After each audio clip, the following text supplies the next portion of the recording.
పెద్ద సార్లు వచ్చారు, మిమ్మల్ని రమ్మంటున్నారు. బాబు ఆ సారోళ్ళని ఓ 5 నిమిషాలు ఆగమనండి అయ్యా, మా వాడొకడు రావాలి. అదేంటయ్యా, ఇక్కడ ఇంతమంది ఉన్నారు కదా, ఆ ఒక్కడు రాకపోతే ఏంటి? మీరు రండి. లేదయ్యా, ఆ ఒక్కడు మాకు 100 మందితో సమానం. వచ్చేస్తాడయ్యా. సరే మీ ఇష్టం, తొందరగా రండి.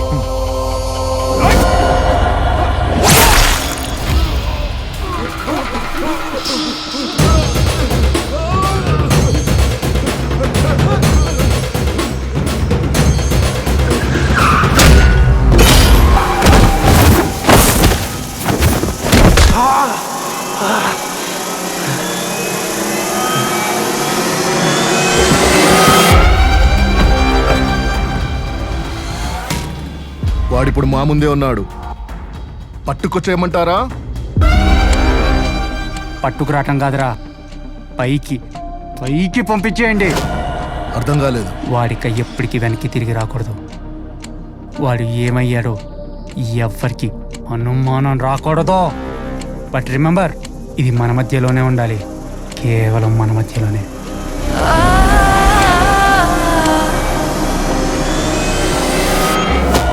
వారిని ఈడిక అభయ్ సార్ ఇంత బిల్డప్ ఇచ్చింది. పిల్ల బచ్చగాడు ఈడికి ఇంతమంది ఎందుకన్నా? నేనొక్కని చాలు, నువ్వు ఉండన్నా.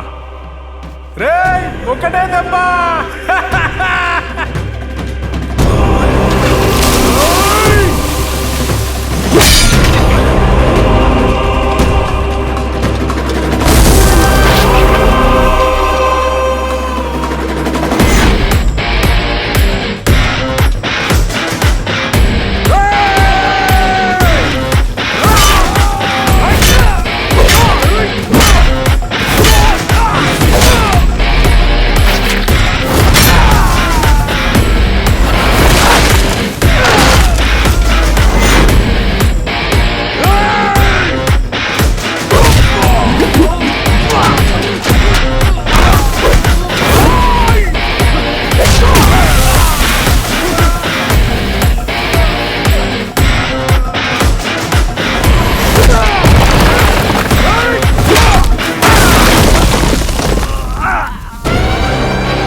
ఎవరితోరా ఫోన్లో మాట్లాడింది? ఎవరూ లేరు. ఒక సీఈఓ చైర్ కోసం ఒక మనిషిని చంపేస్తావరా? మన 2 కుటుంబాలు కొట్లాడుకుని మన పరువు వీధిపాలు కాకుండా కాపాడటానికి వెళ్ళిపోయాడు వాడు. అయినా వాడు ఓడిపోతే నువ్వు సీఈఓ అవుతావు గాని చంపేస్తే కాదురా. వాడి నీ అన్నరా, నీ రక్తం. హో, వాడి మీద నీకు సడన్గా ఇంత ప్రేమ వచ్చింది? వాడు నీకు పుట్టాడా? అబ్బి, మైండ్ యువర్ వర్డ్స్. నువ్వు ఎంత అరిచినా ఇప్పుడు ఏం చేయలేవు. నా చేతిలో ఏం లేదు. ఈ పాటికే వాడు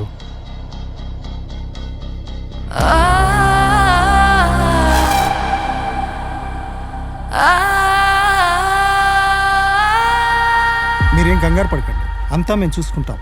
he'll be all right. Okay. Amount గురించి కూడా మీరేం ఆలోచించకండి. ఎలాగైనా తనని మామూలు మనిషిని చేసే బాధ్యత మాది. ఇక్కడ మీకేం ఇబ్బంది లేకుండా మా వాళ్ళు చూసుకుంటారు, మీరు ధైర్యంగా ఉండండి. ఇదిగో పెద్ద ఆయన, వాళ్ళు మీకోసం ఢిల్లీ నుంచి వచ్చారయ్యా. చాలా సేపటి నుంచి వెయిట్ చేస్తున్నారు. ఇంకా ఆలస్యం చేస్తే బాగోదు. తొందరగా లోపలికి రండి. రండి.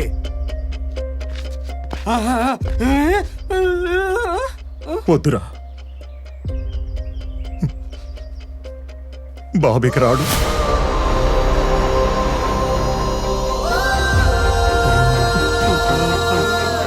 పదండి వెళ్దాం.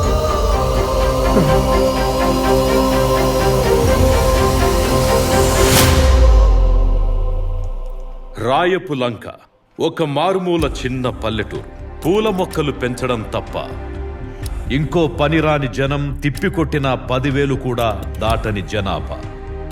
మీకున్న చిన్న సమస్యని పార్లమెంటు దాకా తీసుకెళ్లారు అంటే మీ ఊరి వాళ్ళంతా చాలా అగ్రెసివ్గా, రాడికల్గా ఉంటారని అనుకున్నాను. కానీ ఇంత సైలెంట్గా ఉన్నారు. చెప్పండి, మీ సమస్య ఏంటి? Tell me. ఏంటి ఎవరు మాట్లాడరు? పిఎంఓకి రక్తంతో ఉత్తరాలు రాసింది మీరేనా? సార్, ఇక్కడ ఏ సమస్యలు లేవు సార్. మీరు బయలుదేరండి. ఏదైనా సమస్య ఉంటే నేను చూసుకుంటాను. మీరు చూసుకున్నట్టయితే మేమెందుకు ఇక్కడ దాకా రావడం? సమస్యలు లేవని చెప్పాల్సింది మీరు కాదు, వాళ్ళు. సరే కానివ్వండి. మీకు 2 నిమిషాలు టైం ఇస్తున్నాను.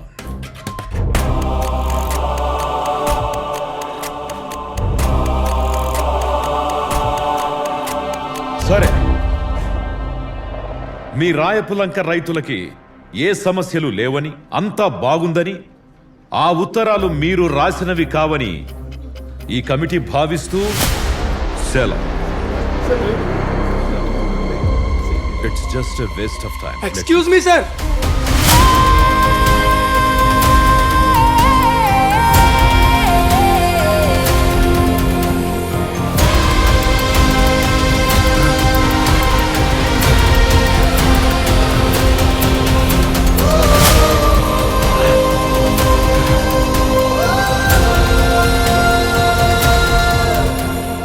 Are you okay mister?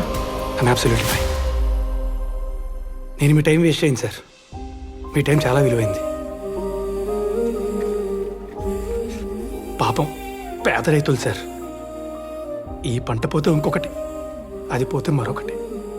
అప్పు చేసి మరీ పూలు సాగు చేస్తూనే ఉంటారు సార్. వీళ్ళ టైంకి విలువే లేదా? ప్రేమికుల రోజు నుంచి రిటైర్మెంట్ ఫంక్షన్ వరకు అంతెందుకు సార్, పుట్టినరోజు నుంచి చావు కార్యక్రమం వరకు అన్నిటికీ పువ్వులు కావాలి. కానీ అవి పండించేవాడి కష్టాలు, కన్నీళ్లు మాత్రం మీకు అవసరం లేదు. ఒక రైతు రాత్రింపవాళ్ళు కష్టపడి పువ్వులు పండించి వచ్చే డబ్బులతో కూతురు స్కూల్ ఫీజు కడదామని ఆశపడితే పాడుగ ఖర్చులు కూడా మిగలకపోగా ఆ పూలని రోడ్డు మీదో కాలువలోనో పారేసి ఉట్టి చేతులతో ఇంటికి వెళ్ళిపోతున్నాడు సార్. పండగంటేనే పువ్వులు. అలాంటి వీళ్ళ జీవితాల్లో ఏ పండగలు లేవు. కడుపు నిండా తినడానికి తిండి లేదు. వేసిన పంట చేతికొస్తుందో లేదో తెలియదు. వచ్చినా మార్కెట్కి చేరుతుందో లేదో తెలియదు. ఒకవేళ చేరినా ఆ బడా సాబులు ఎంత ముష్టి పారేస్తారో తెలియదు. ఎక్కడో అమెరికా, చైనా వాడి ఫోన్ అనుకుంటే అరగంటలో మన చేతిలో ఉంటుంది సార్. కానీ మా తోటలో పూసిన పువ్వు మీ పూజ గది చేరడానికి ఎందుకు సార్? 1,00,000 సమస్యలు.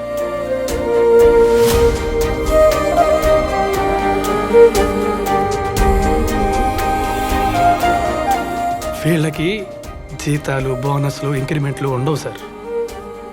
ఏళ్ల పాటు లాభాలు వచ్చినా రాకపోయినా ఈసారి వస్తుంది, లేకపోతే మరోసారి వస్తుంది అని వీళ్ళ జీవితాల్ని మట్టిలోనే పూడి చేసుకుంటున్నారు సార్.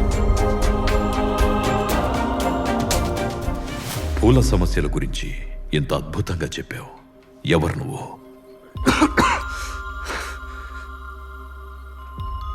నేనొక రైతు కూలిని సార్.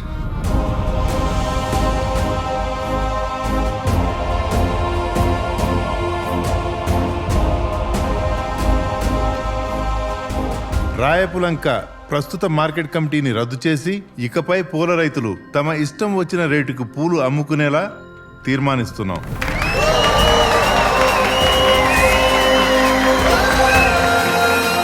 రైతులందరినీ ఏకతాటిపైకి తెచ్చేలాగా ఒక డిజిటల్ పోర్టల్ను ఏర్పాటు చేయవలసిందిగా సిఫార్సు చేయడమైనది. మునపటి మార్కెట్ కమిటీ చేసిన అక్రమాలను నిగ్గు తేల్చేలాగా ఒక కమిటీని వేయవలసిందిగా ప్రభుత్వాన్ని ఆదేశించడమైనది.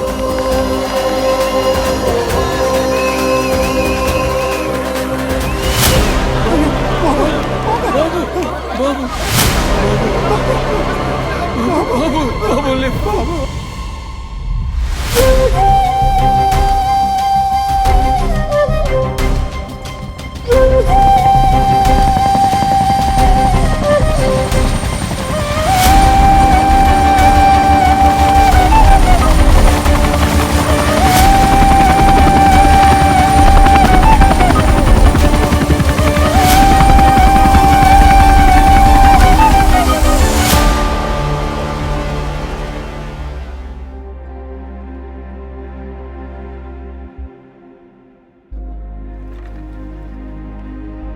కంపెనీ బైలాస్లోని రూల్స్ ప్రకారం రచిత్ రామ్ 99 రోజులు పూర్తి చేసి చివరి రోజున అతని మీద హత్యా ప్రయత్నం జరగడంతో 100వ రోజు పూర్తి చేయనప్పటికీ ఈ కమిటీ అతను 100 రోజులు పూర్తి చేసినట్టుగా భావిస్తూ మిస్టర్ రచిత్ రామ్ ని ఈ కంపెనీకి సీఈఓగా రికమెండ్ చేస్తుంది. Objection your honour.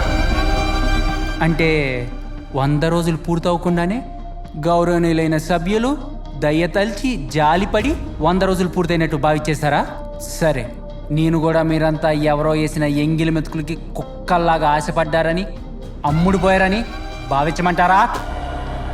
అబ్బాయ్, బెటర్ మైండ్ యువర్ టంగ్. బాబాయ్ గారు క్షమించాలి. ఇన్నాళ్ళు నీతి నిజాయితీ అని మాట్లాడిన మీరు మీ సుపుత్రుడి విషయంలో మాత్రం కళ్ళు మూసుకుపోయాయా? 100 అంటే 100. 2400 గంటలు ఒక్క నిమిషం ముందు బయటపడినా ఓడినట్టే.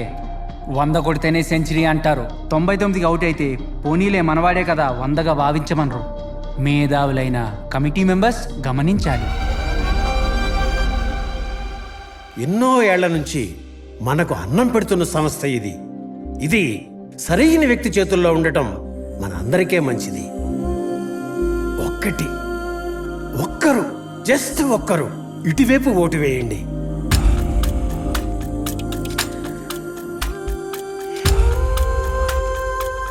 పంతానికి ఇది సమయం కాదు.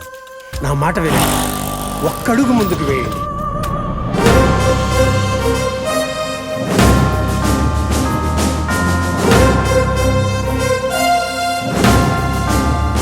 హలో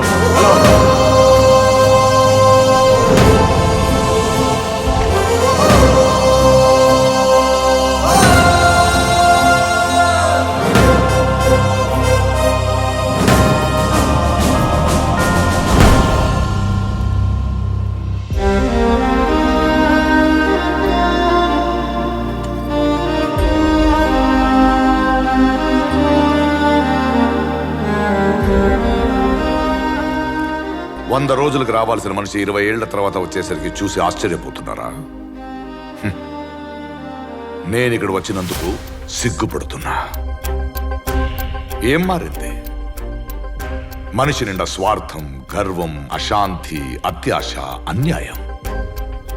ఇలా ఏసీ రూమ్లో కూర్చుని బ్రాండెడ్ సూట్లు వేసుకుని ఫ్లైట్లో తిరుగుతూ మండు టెండర్లో తిరిగేవాడి మంచి కోసం, ఒంటి నిండా బట్టలు లేని వాడి సుఖం కోసం, కాళ్ళకి చెప్పులు కూడా లేని వాడి సౌకర్యం కోసం ఆలోచిస్తూ ఉంటాం.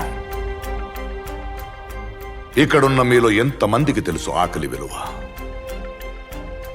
ఎవరైనా 2 రోజులు పస్తులున్నారా? 20 ఏళ్ల క్రితం ఈ ఆకలి నాతో ఆడించిన అబద్ధం నా జీవితాన్ని మార్చేసింది.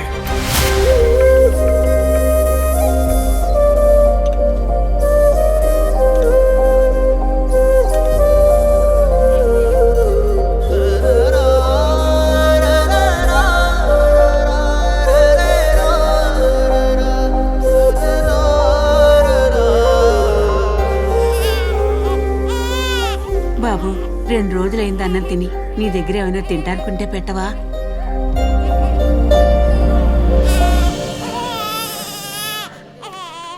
నానాటి బ్రతుకు నాటకము కానక కన్నది కైవల్యము, పుట్టుట నిజము పోవుట నిజము. ఈ బంధాలు, బాధ్యత, డబ్బు, హోదా ఇవ్వలేని తృప్తి సాటి మనిషి కడుపు నింపినప్పుడు నాకు దొరికింది. నన్ను మోక్షం వైపు నడిపించింది.